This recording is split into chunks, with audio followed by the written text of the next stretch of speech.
Okay, so now we're just on with the internet people.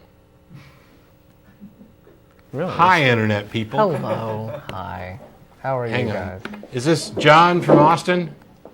Yeah, buddy. I ran out of time, man. Sorry. But we'll still talk to you. It's all right. I'm watching you on the stream. You can have a minute or two before we start packing up. Sweet. I had a question about deism rather than theism. I know you guys are atheists. I also am an atheist. But I'm on the fence about deism. Yeah. Would you consider yourself an atheist as well? You probably would, right? Yeah.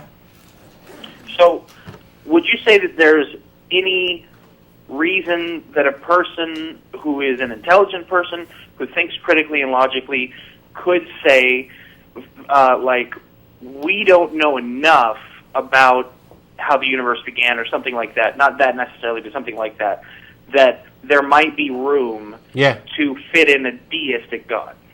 Yeah, I can see how that can happen, but they're wrong.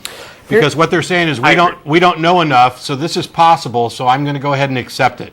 And what I would say is we don't know enough. It may or may not be possible. We don't know enough to know if it's possible. And so I'm not going to accept it until there's a good reason to do so. Yeah, see, the wisest choice is always to refrain from making any kind of a knowledge claim, in the absence of evidence. Lots of things are possible. The universe could be the result of a theistic God or a deistic God.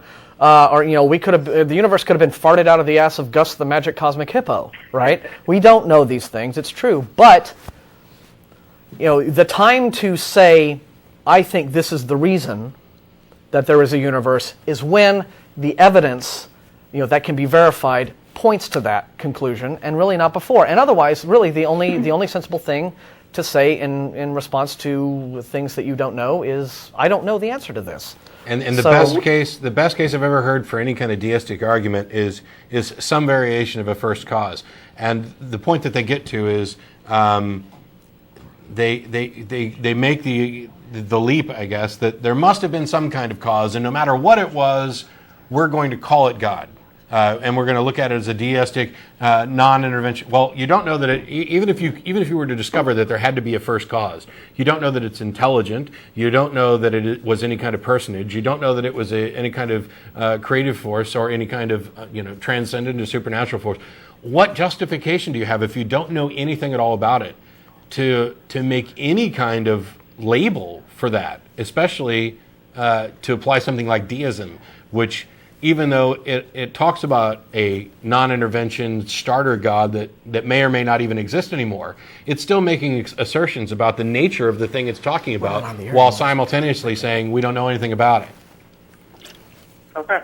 I appreciate the ammo, because I get that. I, as I said, I'm an atheist, and I get that question all the time when talking to creationists, so I appreciate the ammo there. Sure. Hey, yeah, and email us anytime if we can help with anything else. Thanks, John. Absolutely. I think you guys rock.